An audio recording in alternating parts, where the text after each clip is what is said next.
Now to the economic crisis. We have more grim news from the state today. Oregon has even less money to work with. The new revenue forecast is so bad, Oregon's budget could be slashed by a third over the next 2 years.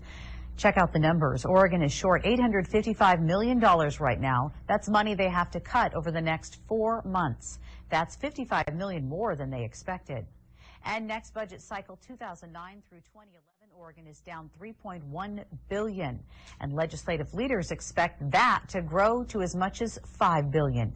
That would mean a third of Oregon's budget would be slashed. So how did the state get into this position, and is there any way out of trouble? Well, just to deal with the money shortfall right now, the state is recommending the following: cutting another $100 million from schools, $19 million from social services, and $60 million from public safety. But unfortunately, lawmakers and economists say while the current money woes sound bad, the worst isn't over yet. The perfect storm is here, and Oregon is feeling the recession stronger than many other states. State economist Tom Patowski spelled out the bad news for lawmakers. Oregon is looking down the barrel of a $3 billion shortfall over the next 2 years. We're falling basically into a pit. We hit the bottom of the pit sometime mid this year. The economist doesn't expect us to climb out of that pit until the second half of 2010. So why are the state economists only now predicting that Oregon has so little money? Well, the last forecast came out in November. It was in December and January that the state lost all those jobs, about 9%. That means now in February we have fewer jobs. That means less taxes. That equals less money for the state. Lawmakers have 3 safety nets: the federal stimulus money and 2 rainy day funds.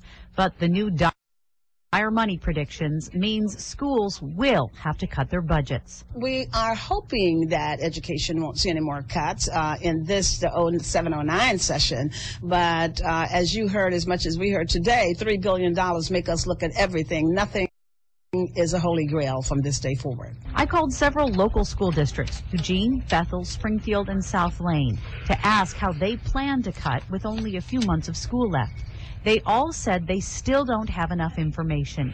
They still hope lawmakers will tap into reserve funds. But they told me if they must cut, everything's on the table, from eliminating school days to using reserves.